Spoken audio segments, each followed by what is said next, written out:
Nerd Boy gains 1,000 useless skills, but becomes the strongest in a new world. A sarcastic and lonely young man named Haruka is thrown into another world against his will.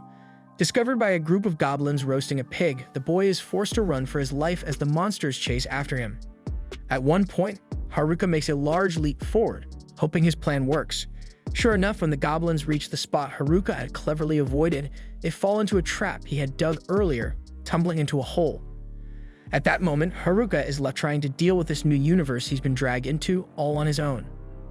Flashing back to the day he was teleported, Haruka was spending his break time as usual. Reading his mail was alone. In other words, not only was he a loner in his original life, but he had to be one in another world too. Haruka had nothing in common with the people in his class. Almost everyone belonged to a group: the delinquents, the popular girls, the otakus, and the class representatives. And the rest? Well, they were just the rest. Yes, there were people like him who didn't fit into any group at all. That's when everything happened. A golden magic circle engulfed the entire classroom, ready to whisk everyone away to that crazy new universe. While everyone else had already gone into a panic, lazy Haruka took a while to even lift his head and notice the magical phenomenon happening around him. But once he did, instead of reacting like his classmates, he felt excited for a second, only to realize another world would probably be a drag after all. So he decided to run away. Or at least he tried, but no matter what he did, he couldn't force open the classroom door, which for some reason was locked. As everyone was being pulled into the teleportation, Haruka still held out hope that he could escape through the ceiling. He finally managed to open the ventilation duct and hoped to slip away, but it seems all his efforts were in vain, as the magic circle spread and eventually caught up with him. Soon enough, he found himself in a classic, all-white limbo-like place, the kind that serves as a gateway to another world.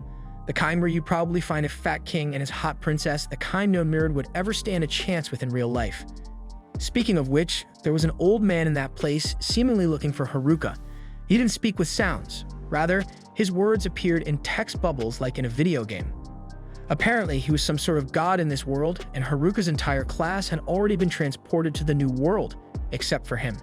So the boy had to hurry up and decide his stats before he could head down. With that, a large status screen appeared in the limbo.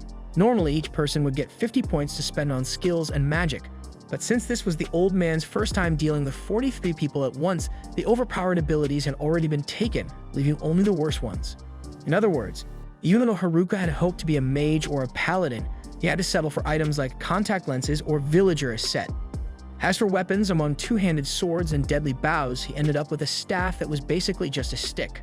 When it came to magic, his choices were well-being and walking. Frustrated, Haruka complained to the old man, who finally gave in and handed him all the remaining skills before sending the kid on his way.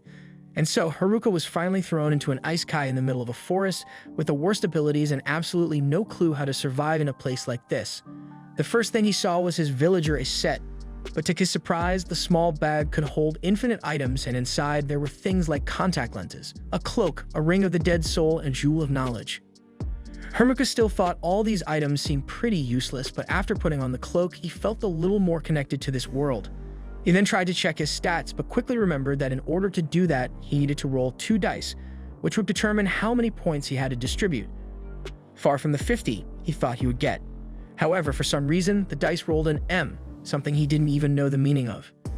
Maybe it stood for masculinity, but it wasn't the time to speculate. He needed to assign his points. He didn't care about balancing his build, so he dumped everything into the luck attribute. As the stats were calculated, he realized his luck was incredibly high, leading him to deduce that the M on the dice meant maximum. On the other hand, all his other attributes remained terrible. At least he got an extra skill, subjugate, which allowed him to make others follow him. But since he was the last one thrown into this world, one of his character conditions was to survive on his own and not be able to form groups. That meant his dream of assembling a party full of girls in this isekai was shattered too. Nevertheless, Haruka decided he needed to find a safe place to stay. But to navigate through the unfamiliar forest, he was definitely going to need the contact lenses from his infinite bag. When he put them on, he had no idea they had the ability of appraisal, allowing him to see the name, category, and usefulness of everything in this world. Surely this skill opened Haruka's eyes to this new reality, making him feel much more aware of what he was doing. With that, he gathered edible mushrooms that increased the user's abilities and stashed them in his infinite bag. At that moment, he apologized for ever dismissing the villager a set, especially after discovering that the bag could also serve as a water bottle. After some more time adventuring, Haruka stumbles upon a cave and decides to explore it, but not without first asking for forgiveness from the monster that may live in this disguised dungeon, even though he prayed it was just an empty cave where he could settle. Taking a glance at his bag, the adventurer had a magical tent and a lantern, so he was halfway to setting up camp there once he ensured the place was vacant. Next, he gathered some branches and leaves to start a fire, using his temperature ability to heat it. As he did this, the ability evolved into fire magic. In addition, he gained clairvoyance, perception, and enemy detection. Despite the pleasant surprise, the sleep that came over him might have caused Haruka to fall asleep in the middle of this hostile land with only a stick to defend himself. However, the exhaustion was so overwhelming that he had to take the risk, and that's how he survived his first day in this unknown world. The next morning, he woke up safe and sound because the tent and the lantern had abilities that acted as repellents for both insects and monsters, thanks to the recluse title he earned for being the last to arrive in the Ice Sky. Putting that aside, Haruka felt his stomach growl, so he lit a new fire and tossed the mushrooms and meat he had in his bag over it. With a bit of seasoning to boost the flavor, breakfast was soon ready. To top it off, he hadn't expected to have cooking utensils in his bag, so he imagined this villager A, who had originally owned the equipment, must have been a true survivor of the wilderness. Once he had satisfied his hunger, the adventurer had to decide where to go next, knowing that at least he had a place to stay. The next step was to find spots where he could gather food, as well as improve the security of his shelter. The only issue was the monsters he might encounter along the way. Speaking of which, for his perception ability, he detected 2 goblins, marking his first challenge in this environment. Haruka assessed them to be level 8, which frustrated him even more as he thought these types of monsters would be easy XP for a noob. Nonetheless, he felt the need to learn how to fight as soon as possible, and this might be his chance. So if only a stick in hand, he used his sealing ability, which infused the weapon with magic. He figured that if he couldn't have overpower magic, he would become overpower himself. With that, Haruka charged at the first goblin, striking it on the head with a stick, and as the poor creature spun around like a bug, he finished it off. The second goblin rushed at the human, but Haruka easily dodged the simple, predictable attacks. Finally, he used a bit of his mana to channel energy through the stick and blasted the goblin, finishing the job. After the victory, the boy took a break by the river in the late afternoon. Surviving his first battle filled him with pride. Returning home, Haruka ate his mushrooms and checked out the wooden club he had taken from one of the goblins. However, he found the weapon small, heavy, and useless. Apparently, his stick was enough for now. At least he had leveled up to 2, which was progress. His stats had practically doubled, and he had also leveled up his weapon proficiency skill after pummeling the goblin. Not to mention his sensibility technique, which would prevent him from being caught off guard by goblins who might torment him like a damsel in distress. Additionally, he had gained magic coating after imbuing the staff with magic. Lastly, his calisthenics leveled up because he always stretched when he woke up. At least that's what he did this morning. The next day, Haruka couldn't bear to eat mushrooms anymore and thought about finding new food, but he imagined the class reps wouldn't approve of him wasting food, so he forced himself to swallow it all. Moving past that, he felt much stronger with his level 1 magic coating, as it allowed the user to enhance their physical abilities and magical defense. Surely, every living soul in this world would line up at the market to snag a skill like that. On top of that, his appraisal also leveled up, which made him see question marks at the end of each equipment's name, something that, in his opinion, seemed much worse than before. However, not wanting to stress about it, Haruka set out to finally rid his diet of mushrooms, desperately searching for a decent piece of meat in this godforsaken world. Once he calmed down, he had the idea to use his magic coating, giving him the ability to run and jump with much more force. Not to mention that his attacks had become noticeably faster. With his power, the boy went after more goblins and took out 2. Feeling confident, he thought he could handle 3 at once, but as soon as he came across a trio of monsters, Haruka retreated and headed back home to train a bit more before diving into such a mess. In the following days, he hunted pairs of goblins in the morning and practiced his magic at night. By the 5th day, the adventurer could defeat a goblin in a single blow, and he had even decorated his base with magic, setting up a gate and everything for protection. One day, he finally found a rabbit in the forest and worked hard to catch the little thing so he could eat some meat after such a long time. With the animal in hand, the starving boy could already hear the sound of the pot sizzling, but his perception shifted his focus in another direction. This time, there weren't any monsters around, but rather the delinquents from Haruka's classroom. And it wasn't just them. Using clairvoyance, Haruka discovered that the class princesses, the muscleheads, the otakus, and the class reps were also nearby. Thinking about that last group, Haruka reflected that it might be better to travel as a team. He had known one of the class reps since their first day of school, so perhaps he should just approach them and try a friendly conversation, but he quickly dismissed the idea in favor of his isolation and freedom, where no one could tell him what to do. With that resolve in mind, Haruka decided he would become the lone master of this world. But before that, he needs to hide to avoid being found by the bullies, so he throws himself into the bushes. One of them hears a sound and heads straight toward it, and all Haruka can do is hope the guy doesn't keep going. Luckily for him, a rabbit suddenly dashes out of the underbrush, startling the bully, and they all convince themselves it was just the animal, so they leave. Even though Haruka doesn't want to confront them, he stays close to overhear what they're talking about.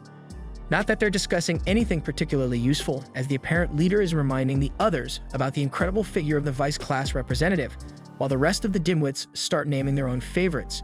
Since they're focused on talking about the class reps, Haruka recalls how those girls always manage to handle bullies like these. The leader then pesters Tanaka, a student outside their group, asking if the girls' skills will actually work for whatever they're planning, which makes Haruka think they're using the kid like a Google search. Finally, the leader jokes that the vice rep is waiting for him, and soon after, they all leave for good. With that, Haruka figures the entire class must be upstream, but either way, he knows all too well that solitude is the way to go. The biggest issue is that he hasn't managed to gather anything other than mushrooms, but at least he levels up his loner skill, possibly because he's avoided any interaction with his classmates. Still, he's only at level 3, probably because he hasn't leveled up the Master of None and Ventriloquist skills, which he doesn't even know what they mean. Without wasting time, he tries to make sense of these abilities. Master of None likely means he can't focus on just one thing enough to master it, but at least he can do pretty much everything in a mediocre way.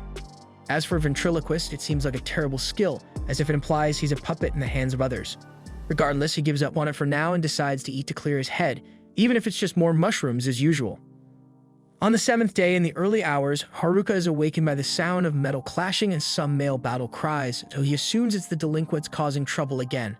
However, as he approaches the noise, he sees the nerds fighting off a group of goblins, and he can't help but find it amusing, though he wonders if he should help since they don't seem to have the upper hand.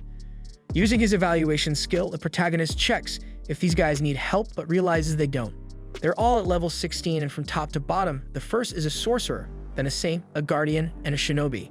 Clearly, they didn't get stuck with useless skills like him, which is why they're doing so well. This reminds Haruka of his class, which had plenty of athletes and promising students, the cream of the crop. Thinking about it, he still doesn't understand how he ended up with them. As for the otaku nerds, they must have watched enough isekai to know how to handle a situation like this. So Haruka turns to leave, but his perception skill picks up on 2 goblins sneaking up on the nerds from behind. Instantly, the lone protagonist remembers how those guys were always nice to him. So Haruka steps in and takes out the 2 enemies. Afterward, he greets the group. Soon, they're all walking together, and the guys thank the loner for his help, but Haruka has been out of touch with friendship for so long that he's forgotten how to act in social situations, leaving him unsure how to respond to their gratitude. He leads the group to his cave, and they're all impressed by the place's architecture and decor, especially considering he built it all on his own. Striking up a conversation, Haruka asks what happened to the rest of the class and what they were doing in the forest at that hour. The nerds have trouble answering, so the sorcerer explains that they were running away. Starting from the beginning, everything began when they were all teleported into the forest. Some scratched their heads, others pinched themselves thinking it was a dream, while some cried like babies. However, the nerds were the most comfortable in this isekai world, which led the bullies to demand they explain everything about such worlds, or else heads would roll. Amidst the widespread panic, the class rep called for calm, but as soon as a horde of goblins appeared, no one could handle the situation. Not even the cocky delinquents could withstand the hostile creatures and retreated in the face of danger. The exception, once again, was the nerds. The guardian with his shield, the shinobi with his katana, the saint with his hammer, and the sorcerer with his spells. All of them charged at the goblins. Even the bullies and athletes joined the fight in the end, and the threat was eliminated. After their victory, the class rep suggested they find a safe place to stay, leading the group to the riverbank. Once there, the nerds used their isekai knowledge to develop survival strategies and set up a camp. The class reps divided the duties, assigning tasks like keeping watch, cooking, and gathering supplies. Thanks to this, the entire class managed to work together, or so it seemed. One day, however, the popular girls complained about having to gather firewood and refused to cooperate. Soon, others joined in, and before long, the leader had lost almost all the group members. Only the class reps, the nerds, and a few others remained at the camp, though some were still unmotivated and bored with the routine, so they slacked off. Then, a goblin attack hit the base, and the nerds, already overwhelmed with work, had to face the enemies alone. They'd won, but the price was exhaustion. Even so, the nerd sorcerer understood the challenge they faced. If they wanted to survive, they had to stick together and level up. After all, the goblins weren't the only threat. The bullies were too because the sorcerer had seen them forcing another student to pass skills to them like charm, which probably grants control over people, and puppeteer, which also suggests control over supposed puppets. In other words, the nerds weren't just leveling up to face external enemies, but the ones inside the camp as well. To keep an eye on the troublemakers, the Abtakas followed them deep into the forest and overheard a plan to establish a harem at the camp. They quickly rushed back to warn the class representative, who decided to level up as well, preparing to face the bullies head-on. However, the bullies had recently learned how to use charm and puppeteer abilities, making the challenge far from simple. Regardless, with great courage, the class rep confronted the rivals like a lamb to the slaughter. But contrary to expectations, all the bullies were swiftly taken down, left unable to move.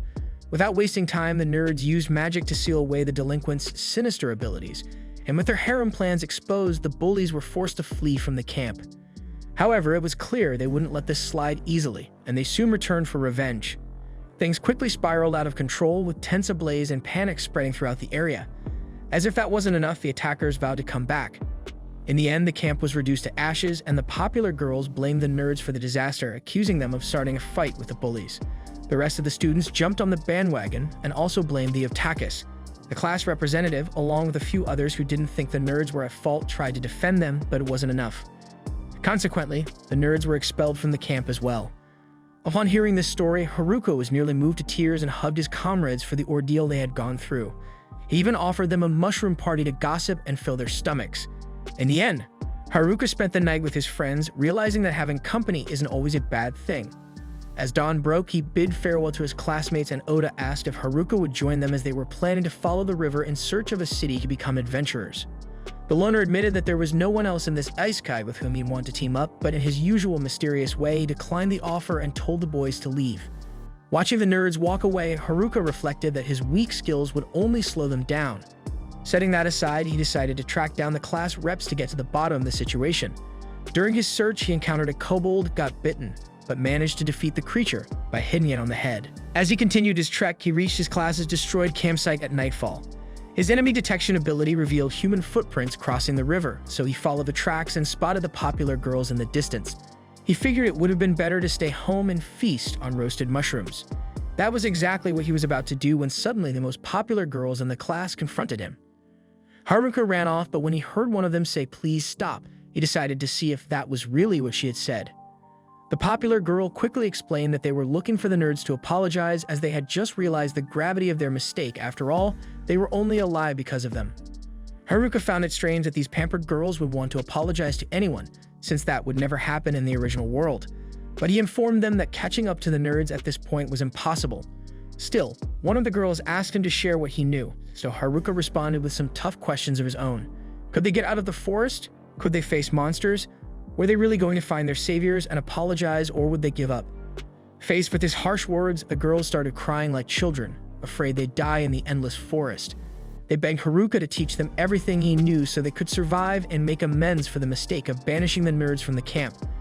After all this, Haruka noticed that his subjugation ability had been activated in the system, with the three girls listed as subjugated: the popular leader, popular girl A, and popular girl B. In other words, whether he liked it or not, he was now tied to them on this journey by the force of fate. And so, as the sun began to rise after hours of walking, the three girls followed him like baby ducklings trailing their mother. Haruka was losing his mind over their clueless behavior, especially the vacant look in their eyes. Fearing the moment when things would escalate, when they'd start slaughtering kobolds without hesitation and delivering their crystals like dogs returning a toy to their owner. At least that's how he imagined the subjugation ability worked. In the midst of these desperate thoughts, Haruka noticed one of the girls was injured, so he offered her a healing potion. But instead of using it properly, she poured the entire potion over Haruka, thinking that was the command. At that moment, he realized that if the class rep found out what had become of these girls, she'd definitely lose it, and there was no way he could face her with her class leader powers.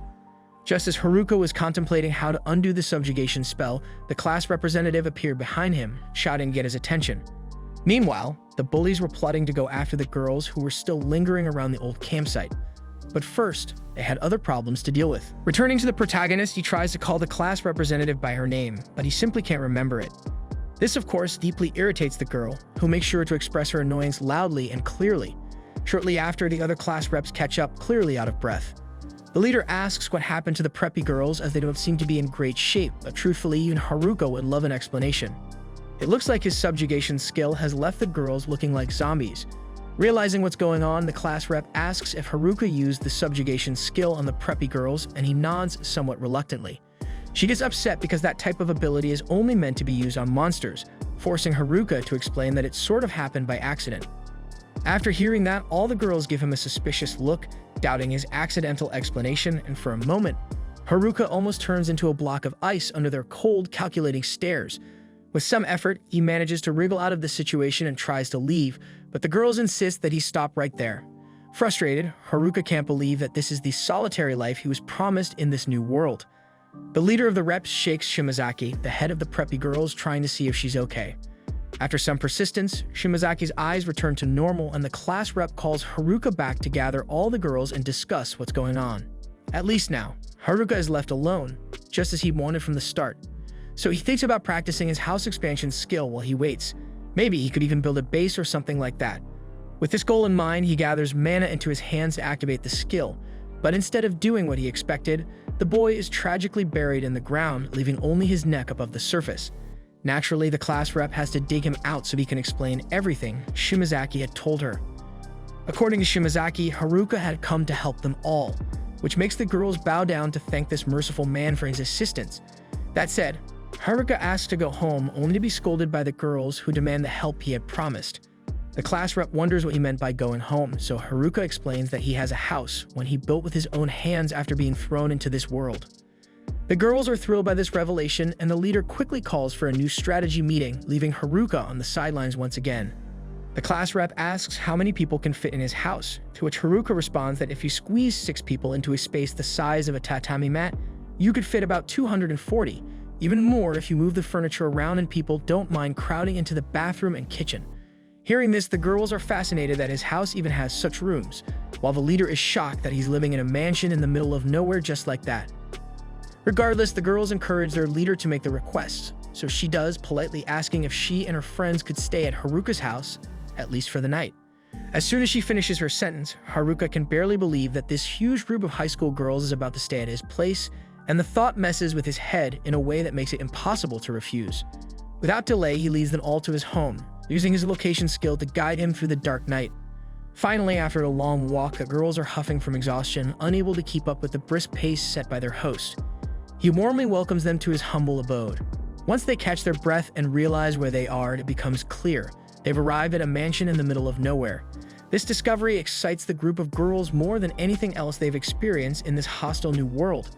Somehow, Haruka finds it strange that the girls like his house even more than the nerds did, but now it's time to show them where everything is. As he points out the bathroom, most of the girls rush ahead to take a bath, throwing their clothes in the air as they go, leaving Haruka staring at a scene of dozens of girls bathing together. He realizes that all this time the forest has turned these girls into wild creatures. And since the place is now full of people, Haruka finds his own corner by setting up a tent outside. However, just as he's celebrating his solitude, he's interrupted by the leader of the class reps, who wants to thank him for all the support he's given. After the boys left, the girls were incredibly anxious, but now they're much calmer. It's amazing what a fancy room, some good food, and a warm bath can do for the human soul. Despite this, the leader admits that she doesn't feel like she's led her group well through all the terror they've endured. Haruka reassures her, saying that she's protected them tonight, but she replies that unfortunately, she can't do what Oda and the others can. To that, Haruka tells her that she doesn't need to. The nerds were practically made for this kind of environment, and they came here knowing exactly how to act. They're the aliens in this world for that reason. The rest of them have no idea how to survive here, so she shouldn't compare herself to them. This makes her feel a bit better, but she's still curious about one thing. If Haruka can build a mansion in the middle of nowhere, maybe he's the real alien in this story. Haruka is taken aback by her sharp perception. She bids him goodnight and heads off. After a long while, the girls finally get a chance to take a good bath and sleep in a proper bed, resting like babies in this unexpected mansion. Haruka, on the other hand, gets the least comfortable spot, but just being quiet in his own corner is enough. Along with his thoughts about shirt-clad girls, the perverted boy imagines this is going to be a long night. When dawn breaks again, a girl apologizes for waking Haruka up but informs him that breakfast is ready. He wakes up startled, having no idea who this person inside his tent is, and asks if he can sleep for just half an hour more before getting up. The girl crawls closer and teases that it looks like he has no intention of getting up at all. Feeling a bit awkward, Haruka tries to change the mood by asking what's on the menu for breakfast. She tells him there are mushrooms and grilled fish, which gets him excited, considering he spent all these days eating nothing but mushrooms. Without meaning to, he accidentally headbutts the girl. As they step out of the tent, the girl tries to recover from the hit, while Haruka, not one to miss an opportunity, skips the apologies and goes straight for the fish. With the first bite, his newfound love for the fish became stronger than anything else. The girl, representing her group, asks if Haruka hasn't been living near a stream, to which he replies that he has, but he's only been eating mushrooms and watching the fish swim by because they're too fast and clever to catch easily. Curious, he asks if the girls have an easier way to catch the fish, and they proceed to show him their technique, which makes the job much simpler. At the riverbank, one of the girls uses an electric power that instantly kills the fish. Fascinated, Haruka asks her to do it again. When she gathers electricity in her hands, Haruka uses his packaging skill to capture the spell and then uses it on the river with his own hands. Delighted, he celebrates having caught fish for the first time, and on top of that, he's developed his own electric magic. Apparently, with his packaging ability, he can capture any elemental magic and reproduce it in his own way. The girl comments that this seems a bit overpowered, to which Haruka adds that it appears to be a combination of the packaging skill and his master of none ability. Still, he recalls that he was left with the worst powers while everyone else got the best ones, and controlling that electric magic almost made him wet his pants with excitement. Later, Haruka meets with the leader of the girls and asks if she's decided what to do next. She explains that they haven't reached a consensus yet, but it seems like everyone is heading to the city. Haruka imagines the girls are trying to catch up with the nerds, and they confirm that they need to apologize. The leader emphasizes that it would be important to gain a few levels before embarking on this journey, which Haruka agrees with. Since that's the plan, he'd like to help. The leader thanks him but clarifies that their goal isn't to chase after Oda and the other nerds. Haruka expresses disappointment, as he would have loved to see a showdown between the girls and the nerds with their strong abilities. Regardless, he gathers with all of them to begin a training journey. First, he asks what level each of them is at, and the ones at the front show they're between levels 16 and 21. Haruka is shocked that the lowest level shown is so high, considering he's only at level 7. But keeping his word, he quickly spots 3 kobolds lazing about in a nearby bush and asks the girls to take care of them since those monsters are only half their level. The girls start stretching and preparing for battle, but when the time comes, they are completely defeated. Haruka complains that it was pathetic, and the girls grumble that no one warned them the creatures would bite. A little later, instead of enjoying the peace and quiet in the tent he set up, poor Haruka watches as several girls gather inside for a review of the fight instead of being anywhere else. Before long, they leave the tent with their confidence restored, except for the purple-haired girl who woke Haruka earlier. She stays behind to apologize, explaining that she was just testing him earlier. When the boys attacked, she was almost caught and was left traumatized. That's why she wanted to see if Haruka would harm them, but he proved just the opposite. She adds that she'll wake him up again tomorrow for breakfast. And so the next morning, Haruka starts his day with fish while the girls train for their rematch with the kobolds. After training, some of them are too exhausted to even stand, while others pretend to be sick to avoid combat. Nevertheless, those who push through manage to defeat the trio of kobolds. After their victory, they greet the fallen creatures and begin to think of them as pet dogs. The group leader then informs Haruka that they're ready to head to the city with him, but he never said he was going along. Later, when everything is set, the girls finally depart. Haruka warns the leader that they have no way of knowing what lies ahead, so they need to stay sharp and keep their wits about them. That night, in the pouring rain, a student runs frantically, trying to escape someone chasing him. After stumbling over a rock, he falls hard to the ground and is soon caught. He screams that he doesn't have the ability the man is looking for, but the pursuer ignores him and attacks. The next day, Haruka leads the group through the forest, always mindful that the bullies could be lurking anywhere, watching them. That's why the leader needs to ensure everyone's safety, and for that to happen, the best course of action is to get out of there as soon as possible and reach the city. However, it wasn't just the delinquents that could pose a problem during this journey, because the forest itself held dangers that weren't easy to overcome. For instance, a massive orc suddenly blocks the group's path. Haruka immediately tells everyone to back off and watch closely as he takes on the monster alone, demonstrating the moves they should learn. As the human charges toward it, the orc swings its club at him but misses its target. Haruka uses that dodge to gauge the orc's speed. According to what the nerds had said, this race had great resistance to physical attacks, and the only way they had ever defeated such a creature was through magic. With that in mind, the lone hero opens his menu, searching for a spell that might be effective. Among them, he finds 4 elements, the classic elements of fire, water, earth, and air. Haruka had learned this ability after using packing in so many ways, like cleaning the floors in his own house, for example. In the end, even seemingly useless techniques could come in handy, and Haruka was becoming a master at turning them to his advantage. In any case, Haruka wasn't completely alone in this fight, so the orc resumes its attack, smashing a tree where Haruka had taken cover with its enormous club. The next few swings come dangerously close to the human, and before he ends up as mincemeat, Haruka quickly circles around the orc and whacks it with a stick, causing the poor creature to cry out and collapse to the ground. With this victory, Haruka becomes thoughtful, having just said that orcs are resistant to physical attacks, yet he just defeated one with a mere stick. Even the girls come closer to try to make sense of what just happened, especially since they hadn't learned anything from that bizarre performance. But since even Haruka couldn't explain what was going on, he promises to fight properly next time and rely on magic. Speaking of next time, the group soon encounters another orc further along the path. This time, Haruka decides to test his fire magic against it. He hurls a fireball at the creature and wins the battle, leaving everyone confused once again at how easily he's handling these fights.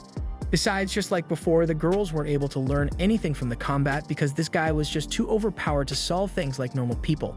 However, by nightfall, the girls weren't as angry as they had been earlier, since each of them now had a portion of roasted meat ready to be devoured as they relaxed at an improvised campsite for the night. A little way off, Haruka sets up his trap using earth magic to keep enemies at bay, in this case, an extremely deep pit. His magical tents not only have a monster repellent feature but can also detect presences, so the girls would be completely safe. With that taken care of, it was time to plot the next day's route using a map he had learned to summon with his evaluation skill.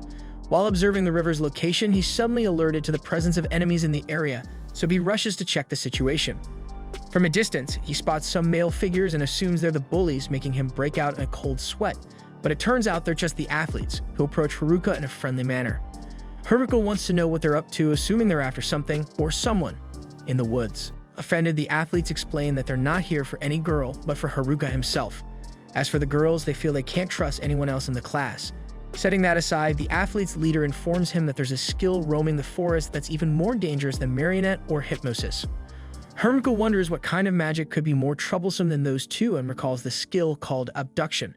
The athlete confirms that it's exactly that, and it's not the delinquents who have it, as one might expect, but someone from outside.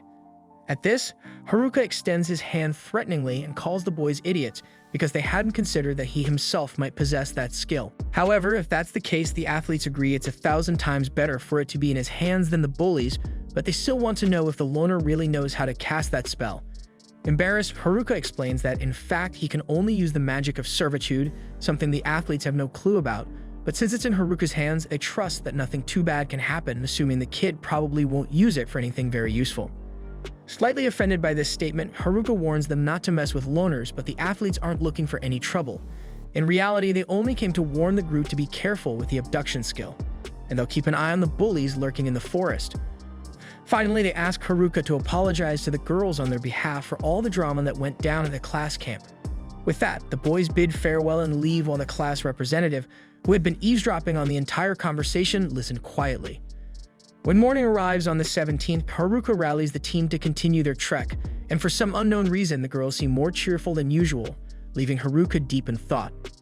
As he moves away from the group, the class representative approaches him to talk about the conversation he had with Kazikaze's group. Haruka explains that they apologize for everything that happened, but that's not what the girl wants to discuss. In fact, she's the one who apologizes to Haruka in advance, taking a long time to bring up the subject because it's such a heavy topic. Haruka quickly realizes that she's the one with the abduction skill, and this surprises her as she had asked Oda's group to keep that a secret. But now that Haruka knows, she wants to understand why he helped her even knowing this instead of being afraid. Haruka doesn't understand why she should be afraid, so she explains that this skill allows you to steal the target's ability after you take their life, making it the most overpowered and sinister technique of all. It's undoubtedly terrifying. Regarding this, Haruka points out that the nerds weren't scared either, and they seal off the puppet and hypnosis skills of the bullies but left the class rep with the kidnapping skill. This means they believe only she should carry that power. The class rep is moved to tears by this and says Haruka is to blame for her crying so much, leading him to run away while defending himself from the accusation. However, the truth is that she's grateful for everything he's done. Later, the group resumes their journey toward the river. Haruka, having reached the spot he wanted, takes the opportunity to test something he had in mind. Without a second thought, he dashes off in a certain direction and activates his magic infusion. He then uses the magic weight skill to lighten his magic, allowing him to take an enormous leap into the air, jumping from branch to branch until he reaches an incredible height. Obviously, he still hasn't learned how to fly, no matter how much he's tried, so he crashes to the ground, nearly losing all his HP. Without a doubt, he would have died if not for his magic infusion, but at least he figured out the path he needs to follow by playing bird for a few seconds. Later, still a bit out of it from the huge fall, Haruka tries to explain to the class rep how he returned to the escort, all battered up but fails miserably. Regardless, at dawn, they set off again, this time using a much quicker route. Along the way, all sorts of things happen, like the girls from the class taking a group bath and a trio of orcs chasing everyone at one point. But no matter what, the team stays strong and united as they head toward their destination. And after the storm, the calm finally arrives. In other words, they find the exit to the forest and the girls cheer. On the other hand, Haruka remains cautious, unsure of what might be lurking in the hills. Checking his menu, he discovers that he learned the skill Airwalk thanks to his little performance from the previous day. Without delay, he tests the technique to see how it works, scanning the area to ensure it's safe before continuing the journey with the girls. As he looks around, he spots a group of locals in trouble. However, just because they're being attacked by monsters doesn't mean they're good people, so Haruka considers not helping them. On the other hand, the girls vote to rescue those people, and the class rep commits to fighting that group if they turn out to be bandits. Knowing she'd act that way, Haruka decides to go alone to avoid putting his companions at risk. To reach the group in danger, he repeats the magic he used the day before to run higher, but this time he adds a small tornado using the wind element to boost his speed. The problem is that the tornado ends up pulling the class rep along with him, and she desperately grabs onto his cloak to avoid becoming a pancake on the ground. But as if that weren't enough, the two realize they won't be able to stop their flight as planned, so they crash near the attacked group's carriage like a meteor. After the dust settles, the native men are left bewildered, though Haruka managed to take down the monsters surrounding them as well as apparently the class rep herself. Soon, the leader of the group, a man with black hair, introduces himself as Ofter, and another man says his name is Gaitek. Haruka wants to know why they were attacked, and Ofter explains that merchants were ambushed by a pack of great green wolves. So the guild put a bounty on the monsters' heads. The group thought they could make some money off it, but from what Haruka could see, they were totally wrong. Regardless, there's no use crying over spilled milk, so Ofter asks everyone to collect what's left of the spoils. Haruka roasts a mushroom for Gatek after the battle, and the local excitedly remarks that they're buff shrooms, mushrooms that provide buffs and are extremely valuable. Surprised by this, Haruka serves the rest of the group, and soon the girls start feeling as good as new. Watching this for some reason, Haruka begins to feel uneasy about these two men being in a group with such beautiful girls. Shortly after, the rest of the group catches up to Haruka, and the girls are delighted to meet an elf for the first time in their lives. Then they're guided by the locals to the much-anticipated city called Omu. To mark the unique moment, the group draws a line in the dirt to represent the finish line of a new life, and they leap over it, jumping toward the future. Meanwhile, the bullies continue leveling up in the forest, searching for the girls for the long-awaited showdown. A boy who had been captured by them advises the delinquents to break the seal placed on the puppet and hypnosis skills, but the problem is that to do so, they first need someone with the sealing skill. In other words, the bullies need to find the nerds who possess that technique before they can exact revenge on everyone. Strangely, as this conversation takes place, the boy accompanying the delinquents lets out a sinister laugh. At the same time, the athletes watch the enemies from afar, realizing that nothing good will come of this. Returning to the city of Onmui, the group members are enchanted by its beauty and liveliness. Finally realizing they are truly in another world, everyone is happy, except for Haruka, who doesn't feel this place is quite right for a loner like him. The girls are thrilled by the unique clothing stores and convenient shops filled with items they've never seen before. However, despite the initial excitement, the class representative reminds them there's something important they need to take care of. Seeing her rush off to fulfill her task, Haruka at least finds some comfort in knowing he brought everyone here safely, assuming his mission is now complete. Around the city, two girls remark that the buildings look like cupcakes and wonder if they could eat the houses. The representative has to be the voice of reason, reminding them that stones aren't exactly good for digestion. Struggling to keep up with the group's overwhelming enthusiasm, she asks Haruka for help, but he's already taking the opportunity to relax in the shade with a drink. Immediately, the class rep scolds him, acknowledging that he's just completed his mission, but insists that relaxing in an unfamiliar place is pushing it too far. In response, she blows a whistle, ordering all the girls to line up and salute. Once they do, she announces what needs to happen next. First of all, they need to head to the Adventurers Guild to sell off the junk they've collected so far and register as adventurers. After that, they'll need to find a place to stay for the night. The next day, they'll ask around about Oda's group. Upon hearing this, Shimazaki, the leader of the popular girls, asks why Oda's group is being pushed down the list of priorities. The rep, feeling cornered, explains that wasn't her intention. Haruka seizes the moment to tease that Shimazaki is really worried about the nerds, but she denies it, embarrassed to admit the truth. Either way, they finally head to the Adventurers Guild, and Haruka feels intimidated just by the exterior of the building. Inside, it gets even worse, as the place is filled with rough-looking characters who stare at the newcomers. After, one of the men in the guild approaches Haruka and informs him that the guild master wants to see him. Haruka quickly asks the rep to handle the registration while he deals with this problem. Nervous about all the eyes on him, Haruka heads toward Gatek, the guild's master. With a menacing appearance, Gatek asks if the boy in front of him is Haruka. Trembling, Haruka confirms. But to his surprise, the master stands up and politely thanks him for saving After's group, relieving Haruka, who had feared something much worse was about to happen. Feeling calmer now, Haruka wanders through the guild and finds the place where he can sell his magic stones. He heads to the counter, where a woman explains she'll assess the item's worth. Wasting no time, Haruka dumps dozens of stones on the counter, but the staff member warns him that it's impossible to calculate such a large amount at once, and he'll need to wait until tomorrow for all the items to be evaluated. At this point, the girls inform Haruka that they've all registered as adventurers. Both After and Gatek admit they underestimated the girls, never expecting them to be above level 30. Speaking of which, Shimazaki nudges Haruka to register as well, and for once is excited to finally belong to an official group in this new world. Seeing her friend's enthusiasm, the class rep comments to After and Gatek that Haruka is bound to become an excellent adventurer, since it was thanks to him that they all made it safely to the city. Haruka begins his registration but quickly learns he needs to be at least level 10. Since he's only level 9, he drops to his knees in despair, begging for an exception. But the staff member doesn't budge, further informing him that he also needs to be part of a group and can only proceed solo as an apprentice at level 20. Once he reaches level 30, he'll finally be recognized as a true adventurer.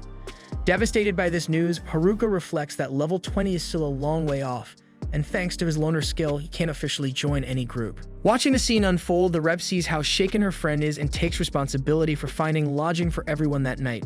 So by the evening, she leads the team to the hotel recommended by the guild.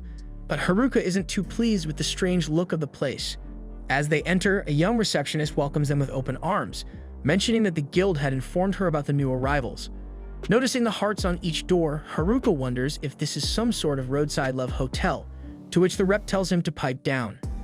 Later, he realizes there's nothing particularly odd about the rooms and even feels comfortable in the bed, though he admits to himself that he misses the forest. At the same time, Shimazaki wonders where Oda and the other boys are at this moment. When morning arrives on day 19 since the class arrived in this world, everyone is having breakfast when the rep announces that the city is relatively safe and has all kinds of shops. Seeing the girls' happiness, Haruka senses that they'll do well here while he plans to return to the forest once he sells his magic stones. Speaking of which, when he returns to the guild and sees the offer they made for his stones, the staff member tosses a bag of money onto the counter, apologizing that it's all they can offer for now. Haruka tells her to calm down as the guild master steps in to reinforce that they haven't even finished counting all the stones yet. As Haruka can see, they don't have enough money to pay for all of them at once, so they offer to pay him in installments. When Haruka accepts the offer, the master sets aside 8 million heals as the first payment, and Haruka reflects that if he's not mistaken, this money is worth almost the same as Japanese currency, which means he now holds just over $52,000. Next, the guild worker explains the market values in this world.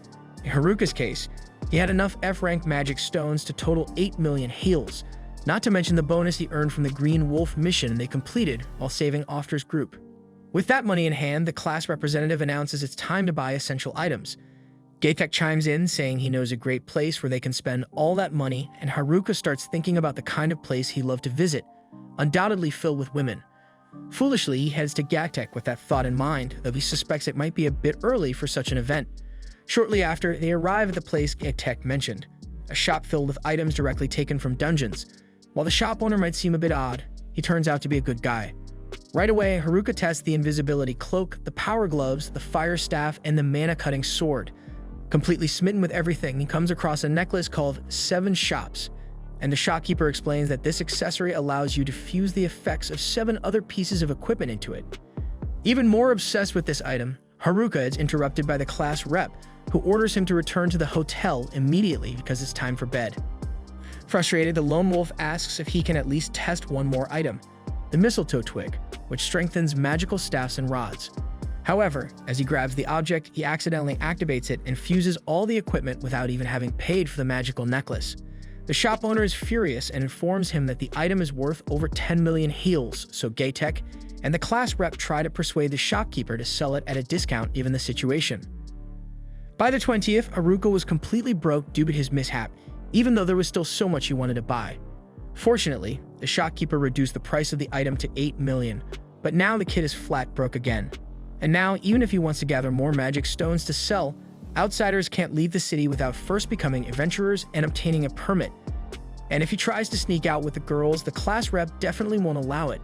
Faced with this, Haruka concludes that city life isn't for him, and he needs to find a way back to the forest. At least now he has the invisibility cloak fused with his peasant set A, which will be incredibly useful. With it, Haruka sneaks past all the girls from his class and makes his way to the city wall. But just as he's about to leap over and escape, a few girls from the class call out to him, causing him to crash into the wall. Putting that aside for now, he and the girls witness one of their group members almost stripping in public to test out a new outfit, so Haruka rushes to stop her from causing a scene. In the end, his first escape plan was a failure. On the 21st, the girls prepare to go on their first mission. Haruka asks to join them, but the class rep shuts him down after his attempt to flee the previous day. Still, after their departure, the lone wolf sneaks past the gate guard with his invisibility cloak and makes it to the outside. Overjoyed, he sprints back to the forest, ignoring every obstacle in his way, including a group of bandits attacking a carriage with a defenseless girl inside. However, the bandits attack him, not wanting to leave any witnesses, forcing Haruka to fight. So he summons his fire bullet to take care of the situation and return to the forest. With that, he takes down all the thugs and realizes that his wooden staff has evolved into a cane, becoming much stronger, all thanks to the mistletoe twig he activated in that shop, or maybe the fire staff he fused also had an effect. Soon after, the bandits rise again and discover their opponent is merely a level 9 boy, so they prepare to use weapon skills, techniques that only those at level 20 and above can wield. The first uses slash, the second uses double, and the third strikes with dash. Haruka notices that these are powerful skills, but the thugs have no idea how to use them properly, so they end up exhausting themselves and losing on their own. With this, the lone wolf realizes that while weapon skills are potent, these enemies were still weak and couldn't handle their own abilities. Then the girl from the carriage thanks the stranger who saved her. She introduces herself as Marielle, a noble with such an odd personality that even Haruka can't quite understand her behavior. She explains that she's the daughter of a local lord and asks the young man to accompany her for the rest of her journey, as she doesn't feel safe after the attack. Of course, she's more than willing to show her gratitude for his help. Though Haruka was eager to return to the forest, that last part convinced him to stay and assist. Inside the carriage, Marielle asks which city Haruka came from, so he explains that he came from a horrible place with a lousy guild where they don't even let visitors leave whenever they want. Because of this and other reasons, the boy is certain the lord of that city is as awful as the place he governs. Upon hearing this, Marielle starts crying as she's the daughter of the lord of the city Haruka just insulted. Oh, and by the way, this carriage is headed back to Omu. Upon realizing this, Haruka panics and tries to get out, but the noble insists she needs to reward him for saving her. Meanwhile, the athletes and the bullies clash in the forest, but the leader of the athletes is pierced by an enemy's blade. In the wake of their first ally's fall, the group realized the situation was more serious than they had anticipated. However, the blade that pierced the boy did not belong to the bullies but to an independent figure who seemed to be on the battlefield autonomously. This swordsman swiftly dispatched the next bully, who attacked him by driving his sword into the opponent's torso and downing another. Yet the bullies persisted in their assault, driven by rage at seeing their companions fall so easily. As expected, the mysterious swordsman quickly cut down the remaining 2 bullies in the blink of an eye. Faced with this reality, the athletes desperately ran for their lives. In the end, the swordsman circled to the front of his adversaries, showing that no one could escape unless he allowed it. Turning back to Haruka, he was still desperate about returning to Omu, the last place he wanted to be right now. Marielle made a pitiful face and asked if he really needed to make such a drama about it. The young man replied that it wasn't fair to make puppy dog eyes to get what she wanted, because now he couldn't say no. Thus, he reached the lord of Omu's mansion, a house so large it made him nervous. Looking at a painting, he wondered if it depicted the lord and his wife. Although they seemed very happy together, all he wanted was to leave as soon as possible. But just as he sneaked towards the nearest door, Marielle appeared again to question what was happening, annoying that he didn't wait for her to change as she had asked. Haruka lied, saying he was just going to wait outside, but she had already guessed that he was trying to escape and made a point of throwing it in his face. As Haruka continued to pretend that was not the case, Mariel lost patience and asserted that she would see the warrior rewarded one way or another, so he should stay where he was. Later, to prove she wasn't lying, the noble dragged the guest to a real feast spread on the table, and he gave up the idea of leaving to indulge in the food. Afterwards, Mariel asked one of the maids to bring the cash reward for having been saved. Moreover, knowing the hero had no form of identity in these lands, she handed him an Onmui identity card, which would allow him to come and go from the city whenever he wanted. In return, of course, the noble only expected that the man would at least remember the name of this town from now on. However, Haruka was far from concerned about this. Rather, he was more focused on the consistency of the pudding he would eat. Embarrassed, Mariel commented softly that she had dressed up for him to act this way. On the 22nd, he had to return to the inn where his group was, so he explained that he hadn't tried to escape at all, but it happens that the city lord had invited him to his mansion. Suspicious, the girls wanted to know why the team member was invited there, so Haruka pretended he didn't know why. At that moment, some of the girls dropped the subject and went on a mission, leaving Haruka hopeful that the others would also forget the whole thing and leave. But before going, the class representative insisted that the young man could not leave the city. Cynical and carefree, Haruka affirmed once again that he understood. With that, the women left, leaving him alone again. Wasting no time, he flashed a mischievous smile and prepared for a new escape attempt with his invisibility cloak. But this time, he had the trump card that would ensure everything went right: his identity earned from the Lord's daughter. Thus, he dashed the gate of Onyu. But before he left, he thought it would be good to buy some items with the money he had won from Mariel, in addition to eating all kinds of food that were not mushrooms. Lastly, he felt he should leave a letter for the class representative, preferably something that wouldn't upset her further. In this case, he simply made it clear that he was going to check on the athletes in the forest, and while he was away, asked the girls to continue leveling up. With everything ready, he finally headed to the exit where a burly soldier guarded the passage. Without delay, Haruka showed his new identity and secured his freedom after having been unnecessarily confined in Onyu. This time, if there was any carriage being attacked along the way, he would pretend he didn't see it and keep moving. Sometime later, he arrived at his beloved forest where the old mushrooms grew in the underbrush and the fish swam in the river and the usual monsters lurked. Observing all these elements, Haruka felt at home once again. However, speaking of home, it was his cave that he could not wait to reach, so he resumed his run to his beloved residence. On the way, a huge orc attempted to attack the lone one but was easily defeated. Thinking about it, Haruka realized it was strange for such a creature to be in this part of the forest, as this race usually resides in the deeper parts of the forest. Nevertheless, he discovered that the items he had bought in Onmui were indeed very useful in the woods because he took down that opponent without any difficulty. Despite his confidence in his equipment, as the sun began to set on the horizon, the lone one realized something was wrong with this place, especially when at a certain point on the path he found a bloodstain spread on a rock. He guessed it wasn't the blood of the nerds because they were anicaps professionals, so he assumed it was from the athletes.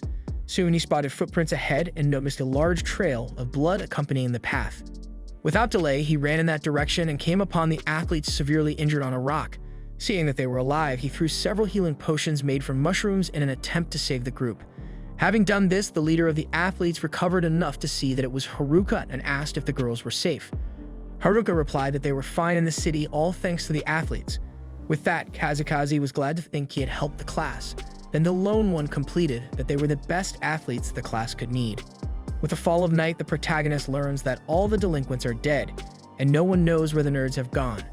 As for who killed the bullies, it was an unknown individual who was simply unstoppable, and who also stole all the weapons they brought into this world. According to Kazakazi, that swordsman must be a genius, for he surely planned this entire scheme in advance. Moreover, the leader claims this stranger must be after the class representative because she possesses the abduction skill, which allows the user to steal an enemy's abilities upon killing them. In other words, it's the most overpowered and sought-after skill imaginable. Aside from that, Haruka is worried because in his mind, only he and the nerds knew that girl had this ability. In reality, the athletes just assumed she had this power because the swordsman kept asking about the representative. Ultimately, he let the group live because he figured at some point the athletes would go after the representative, which would give him a chance to follow them to his target. However, the athletes decided to wander through the forest to avoid doing what the enemy wanted and ended up nearly dead there. Anyway, the mysterious foe will surely follow the blood trail to this location. But with Haruka's help, the team leader thinks they can win this fight by joining forces. Hearing this, Haruka reflects that he would hate to get involved in this dispute because his only desire is to live alone and in peace in this forest, but duty calls and he can't just ignore what's happening. With that in mind, he announces that he will help, but not with the athletes and instead alone. Thus, they should head to the city and join the girls. Soon after the men leave, Haruka knows it would be easier to have them at the rear, but if everyone dies to this mysterious swordsman, no one will be left to protect the women. Meanwhile, the girls look for the lone wanderer around Omiyu. But even though Haruka left a letter, the class representative can't help but worry. Back to the protagonist, he heard from the athletes about the swordsman's weapon skill. Although such a skill is powerful, once you initiate it, you cannot cancel it, and it leaves the user vulnerable. Haruka needs to find a way to exploit this weakness, but for that, he needs to level up to match his opponent. Thus, he defeats some goblins along the way, but it's not enough because he needs stronger opponents. Then he's lucky to encounter the Goblin King, which might be his chance to gain enough experience. However, he must first defeat this monster, which is definitely not weak. Being careful not to be crushed by that huge club, Haruka finds an opening to cast the magic envelope, which gathers several spells into one. With it, he strikes a mortal blow on the enemy and resolves the dispute. Next, to his surprise, the Goblin Emperor appears, a level 50 creature well above the level 9 of the Lone Wanderer. Haruka figures he cannot face such a monster head-on, but since he's not confident he can escape, he only has the option to use the same tactic as before, mixing all the terrible skills he has to form a single magic. Done this, he charges at the goblin and applies this technique, which seemed to have caused some damage, even though the monster gets up again and does not seem so affected. Soon, it retaliates from the suffered attack and slashes the face of the Lone Wanderer, who has to dodge to avoid the potentially fatal blow. Finding a minimal opening, Haruka takes advantage and counterattacks with his staff, and finally, the Goblin Emperor's HP is reduced to almost half. But the creature starts to heal immediately and launches a powerful skill that throws the boy back with force. After colliding with some trees and feeling that he is hanging by a thread, Haruka remembers that he cannot falter at this moment because his friends depend on the success of his mission. Keeping this in mind, he attacks the Goblin Emperor with the remaining strength he has. Hours later, when the sun rises again in the forest, Haruka is exhausted after taking down his enemy. Suddenly, he lets out a shout of relief to celebrate his ascent to level 11. Then he goes to his home in the cave to discover the skills he gained. The skill he invented, where various magics are mixed into one, now resolves the opening left by the use of a weapon skill, allowing him to attack without preparation as soon as he selects the skill. Later, a man approaches Haruka's dwelling, and as he gets closer to the Lone Wanderer, he lowers his hood and reveals himself to be Tanaka, the boy who supposedly suffered bullying from the bullies but actually had much more sophisticated plans than just suffering at the hands of those boys. Meanwhile, the girls return to Omiyu after another day of hunting, only to find the athletes at the city wall. In the meantime, Kakizaki explains that Haruka stayed behind to face an enemy personally. In the forest, the Lone Wanderer sarcastically welcomes Tanaka into his residence, while the opponent laments not yet having reached the class representative through those nearly dead athletes, especially after all the effort he made to infiltrate the group of bullies and control them all. With that said, Haruka realizes that Tanaka was behind all this the whole time, and he confesses that he used the delinquents to separate the entire class. Furious, Haruka asks about the other men of the group besides the athletes and bullies, then the boy responds remorselessly that they are all dead, but soon decides to stop the small talk because his priority is to reach the abduction skill as soon as possible and not waste time with a loser who ended up with all the worst skills like Haruka. Hearing these words, Haruka points his weapon at the opponent and prevents his departure. Then Tanaka decides to kill the Lone Wanderer right there. With impressive skill, he lifts rocks from the ground, causing a cloud of dust with his power just to show off what he's capable of. Having done that, he comments that he remembers the dreadful skills left over in the White Room, so he knows well that Haruka won't be able to defeat him with the worst skills. Unlike the Lone Wolf, his rival has a varied array of techniques and isn't afraid to use them. As he conjures rocks and hurls them at his target, Tanaka also uses his interference ability, a vocal command that causes a strange reaction in Haruka's body. Meanwhile, upon discovering that the protagonist is fighting alone in the forest, the class representative rushes to help, but Kazakazi stops her, claiming that Haruka can handle it alone. Back to the Lone Wolf, he struggles to dodge the stones thrown by Tanaka, especially since the opponent's interference ability seems to limit his movements. On the other hand, Tanaka acknowledges that the opponent dodged his projectiles well, but as he summons new magic, he doubts the boy will have the same luck. Nevertheless, Haruka manages to keep up and escape defeat, but it seems increasingly difficult to stay in the contest. Arrogantly, Tanaka points out that he already knew the Lone Wolf was weak, but he didn't expect him to have the slightest ability to survive these attacks.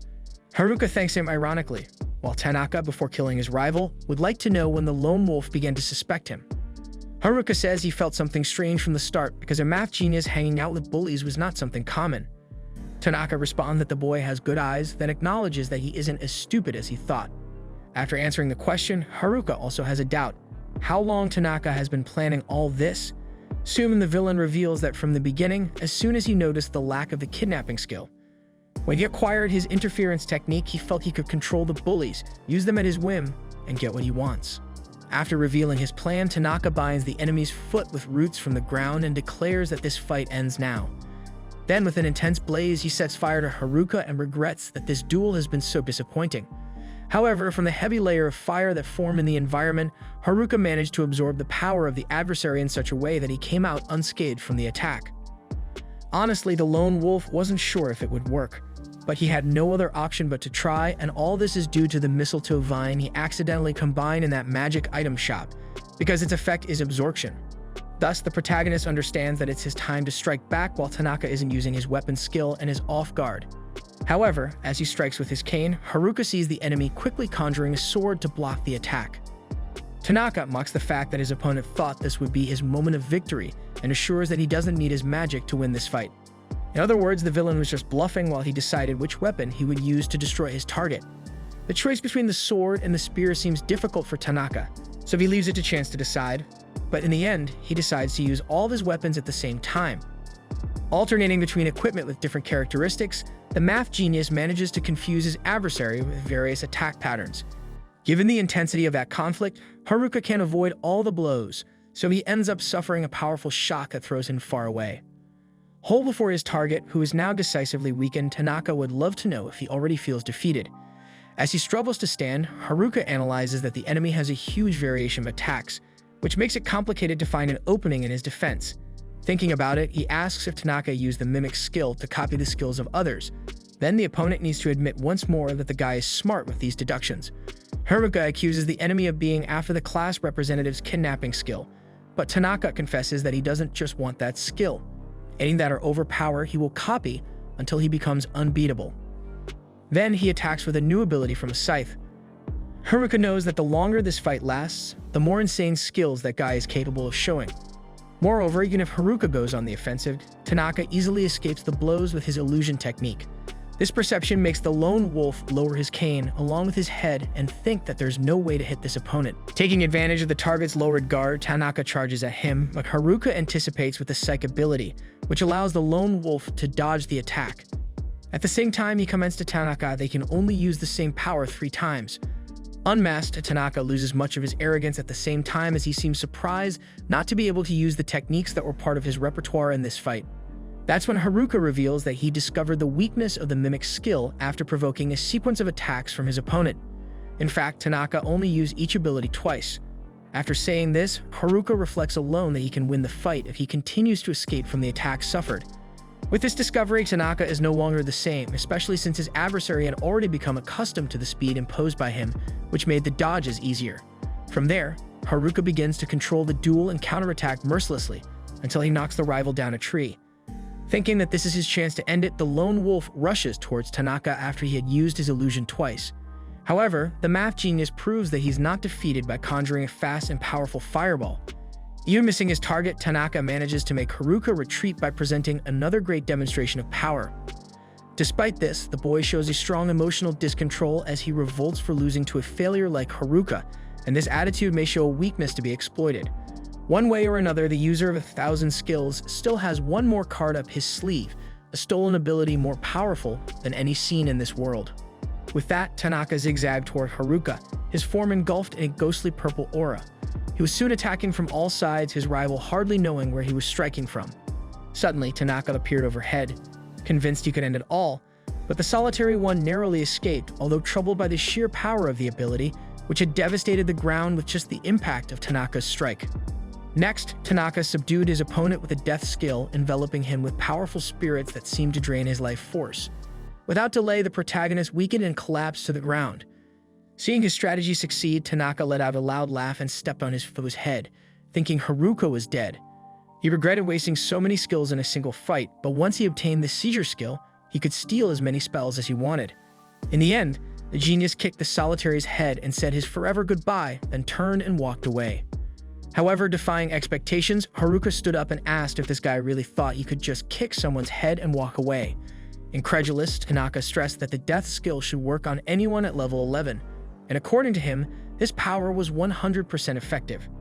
Haruka explained he was a user of the well-being skill, so such tricks didn't work on him as this skill grants resistance to negative statuses.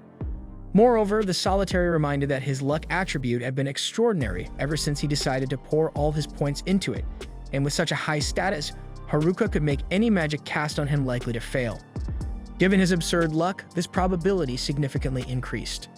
Tanaka argued that the enemy fell precisely because the skill had worked, but Haruka blatantly revealed he was just playing dead, though that kick to the head was a huge blunder by Tanaka.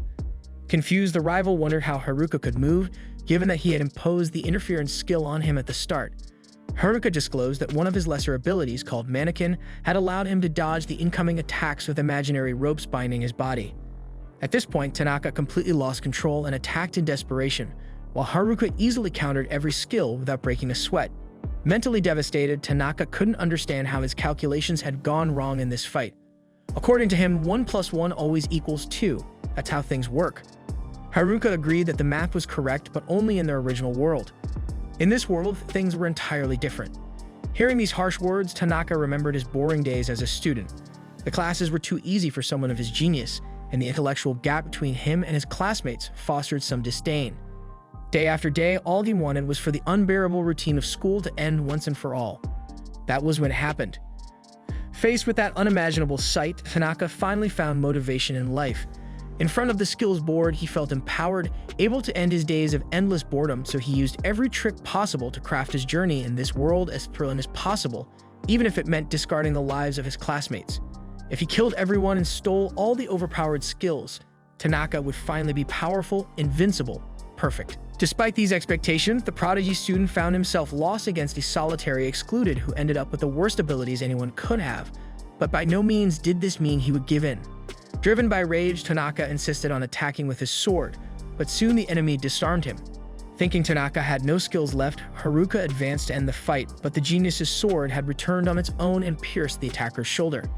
Taking advantage of Haruka's weakness, the foe struck several times with his sword, continuously repeating that 1 + 1 will always be 2.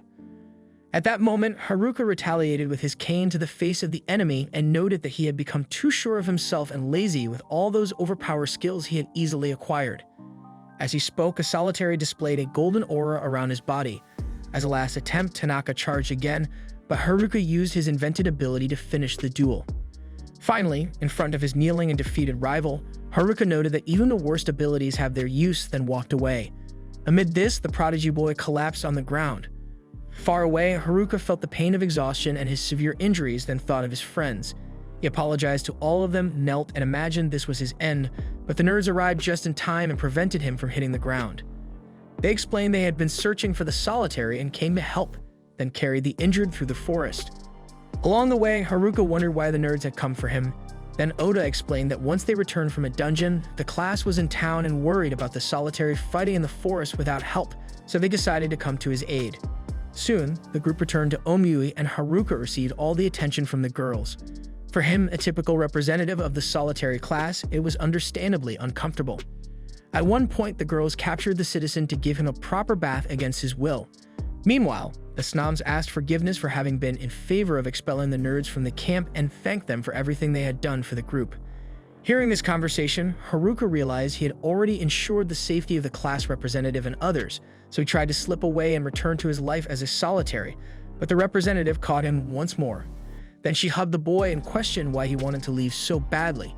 Moreover, she was worried Haruka had died. He asked if he had made the girl cry again, but this time she said no, especially now that her friend was back. Either way, now it was time for Haruka to get an earful from each of the girls in the class for what he had done, and there was no escaping it. In the next scene, the protagonist has a strange dream about a mysterious girl who had waited for a long time in the depths of darkness to finally emerge. Rising from his bed in the inn, the boy feels the fatigue and pain from his intense fight against Tanaka. Outside his room, he runs into the nerds who are after a rare item in the dungeon that can change how people see and think about you. Annoying, Haruka remarks that such a thing is perfect for someone as shady as Oda, prompting the boy to retort that he doesn't need to hear this from someone like the loner. The nerds then set off on another expedition, making the protagonist believe they are seriously undertaking this unexpected journey. By the way, regarding his recent deeds, he reflects on having met the nerds and defeated Tanaka, so there seems no need to stick around. In other words, it's time to return to life in the cave. However, as soon as he finishes his sentence and moves to leave, Haruka senses the inevitable presence of the class representative, whose fury radiates around her body, ready to scold him for his unfounded decision. With anger spreading through her eyes like flames, she calls him aside for a chat.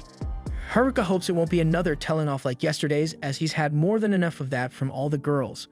On that note, the representative reminds him that he hasn't heard anything from her yet, and seizing what seems like the perfect opportunity, she asks why he did something so dangerous alone. But before he can answer, she pleads with him not to do it again. With that, Haruka kneels and apologizes, and the girl accepts it gracefully. Relieved, Haruka reflects that this is far more traumatic than facing Tanaka. If he wants to dodge the representative's wrath and live a peaceful life, the loner considers going after the item the nerds mentioned, which can change how people think and see you. If he can make everyone like him, Haruka would never again get scolded unjustly, so he decides it's time to head for the dungeon. Meanwhile, in Lord Omi's mansion, Mariel's father works tirelessly in his office until his daughter emerges and emphasizes that he needs a break. The man agrees but remembers that the city under his protection lies on the frontier, and with the rise in monster activity in the area, it will see fewer merchants, which will directly impact the economy.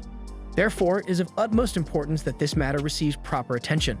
Suddenly, a soldier who had been sent on an expedition in the dungeon returns in a hurry, warning that an endless horde of monsters is approaching. Unlike the terrified warrior, Haruka walks leisurely through the fields in search of the dungeon until his perception indicates the arrival of monsters nearby. Soon, the first horde appears to confront him, but the boy considers these enemies merely a warm-up for what is to come. At the Adventurers Guild of Onmi, the guild master asks the class representative to handle the monsters on the road until Mariel arrives running and alerts that a horde of orcs is coming to attack the city. Moreover, the neighboring villages have been decimated. Without delay, the adventurers present Rise to defend the territory as the representative rushes to inform her friends about the situation. Meanwhile, she wonders where Haruka has gotten to this time. Speaking of the devil, he charges at the enemy horde, even though he's never seen so many orcs gathered at once, especially a so-called orc king among the opposing group. Nevertheless, with just one strike, the loner takes down most of the foes. In a short while, Onmi prepares its defense forces to face the orc invasion. Fighting the level 37 orc king, Haruka can't bring him down with a single blow, but a flurry changes the situation, and the monster falls. Seeing the pile of orcs scattered on the ground, the human wonders what might have caused such a buildup of monsters in the area, but frankly, he doesn't care enough to worry much. In truth, he just wants to reach the dungeon and find his coveted rare item. Thus, his next step is to use his stealth skill to enter the dungeon unnoticed by the guards. Once inside, Haruka smiles, imagining that this cracked floor must hold many stories of adventurers over the years as well as its vast corridors. Either way, the boy needs to focus on finding the item he came for, so he searches the place until he finds his first treasure chest. Unfortunately, it contains only useless equipment and the like, and his bad luck continues with the next chests he finds, all with ridiculous rewards. Faced with such misfortune, Haruka regrets not having asked someone about the location of the item he wants, but soon he gets the idea to ask the merchant from the dungeon's magic item shop. With that, the boy wastes no time and heads to the exit to return to the city and seek this information. As night falls, Onmi's defenses feel a chill while waiting for the orcs. The guild master wonders if they should have arrived by now, then Mariel responds that she thinks so. When the noble says thinks, the men worry this might be false news, but at that moment, a silhouette appears behind the smoke, keeping all the soldiers alert. However, it turns out to be just young Haruka yawning on the road. The representative approaches in a hurry and alerts that the neighboring village was attacked by monsters, and now Onmi is in danger. Along with her, other girls from the class join to scold him again, as he's becoming an expert at disappearing and leaving everyone worried. Regarding the monsters that should have been attacking the city, Haruka comments that perhaps he beat them all up earlier. And although this was a brave act, the girls complain once again that he only gets into trouble. Soon after, in the tavern, as the adventurers glare at the solitary, the lord's daughter thanks him for defending the town from the monsters. The guild master also expresses his gratitude but emphasizes that Haruka should not act so carelessly. Soon, Mariel and the representative join in to scold the citizen further, leaving him even more distraught. The master assures there was a good reason for being hard on the young man, as the monsters have been much more active recently, with some even emerging from the dungeon. This suggested that humans might expect several hordes of creatures any day now. Following this dialogue, Haruka lies on his bed and complains that every day more people join in to nag him, pushing him further away from the solitary life he so desired. More than ever, Haruka longs for the rumored item that could make everyone see him differently. At dawn on the 27th, the protagonist arrives at the magic item shop and panics the owner. For the last and only time this fellow had shown up, it was to cause a huge problem. To calm the man down, he informed him that he wasn't there to buy anything, but to inquire about an item that makes people like you more. Not knowing exactly what it was about, the shop owner assumed the young man was referring to the pheromone ring and mentioned that this item should be below the 50th floor of the dungeon. Excited, Haruka asked how many floors the dungeon had, and he was told that there are about 100, but you cannot simply go down one by one without first defeating the floor master, a boss that exists on each level. According to an old legend, that place is home to the Dungeon Emperor, although this is a story shrouded in mysteries. If you wanted to explore the place, Haruka would need recovery items. Hearing this, Haruka rushed to the general item shop, leaving the magic shop owner empty-handed because he meant that he had useful items for the adventure. In the midst of all this, two people from the class were eavesdropping on the conversation. Without delay, the representative learned that the solitary was after the pheromone ring in the dungeon. So the girls decided, once and for all, to do their utmost to prevent the guy from getting into another mess. By the way, we again see Haruka walking calmly toward his mission. However, his perception skill identified more elements approaching the area, but instead of terrible orcs, they were terrible class representatives and their colleagues, walking toward the boy with fury on their faces. Outraged, Haruka questioned what they were doing there, but the representative was undaunted and accused him of looking for the pheromone ring. Haruka lied and claimed he was after Solomon's ring, a rare item that allows you to talk to animals. However, as no one believed that lie, the boy took a more extreme action and simply ran toward the dungeon. Upon arriving there, the guard tried to warn that the dungeon was closed off due to imminent danger, but since no one obeyed, he wasn't going to force those dozens of people out by himself. Inside, Haruka reflected that things would get ugly if the representative found the pheromone ring before him, so he sped out to get ahead. The woman complained that the guy might fall into a trap if he ran so carelessly, but he assured her that his luck status would keep him alive just fine. Having said that, he stumbled on a false wall and fell into an extremely deep hole. A friend tried to save him but couldn't reach him in time to prevent his fall.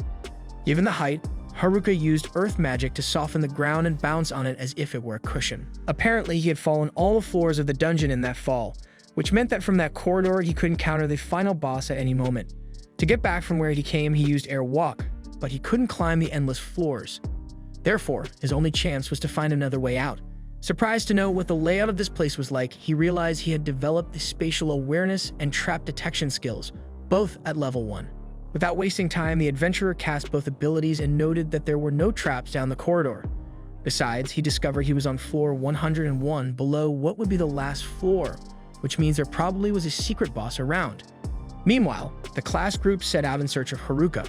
With his lungs burning, the solitary advanced through the corridor, crossing a dense and extremely powerful magical smoke. As he walked, torches with blue flames lit up and illuminated the path until he reached a door that left no doubt about what was on the other side. Upon opening it, he was met with an intense magical layer that pushed him back, but he struggled to stay on his feet, and in front of him he glimpsed the Dungeon Emperor level 100. Meanwhile, on floor 47, the group lit some bonfires and discussed Haruka's whereabouts. With each floor's boss defeated, a teleport was activated to return to the start of the dungeon, making Shimazaki think that the solitary had simply gone back to the top. On the other hand, Oda believed that Haruka was at the bottom of the dungeon. Either way, Kakizaki was sure that the boy would find a way out, but Oda remembered that at the bottom, there was the Dungeon Emperor, whose presence made the other monsters stronger. Shimazaki thought that was just a legend, but if it was true, advancing would be difficult due to the increased difficulty of the enemies on the deeper floors. Still, everyone decided it was worth the risk to save their friend and planned to continue the journey as far as they could. At the same time, Haruka used his ability to try to identify the opponent's stats, but that creature remained a great mystery as to its capabilities. The racial classes of the Dungeon Emperor are Dullahan, Lich, and Undead King, 3 of the most powerful. Undoubtedly, Tanaka would not be able to touch a finger on an enemy of this level. Liches are specialists in magic, so Haruka knew he would be defeated if he kept his distance, which is why he needed to get close for hand-to-hand combat.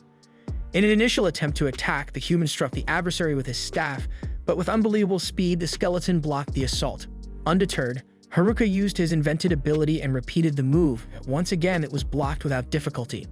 Nevertheless, he had no choice but to defeat the Dungeon Emperor.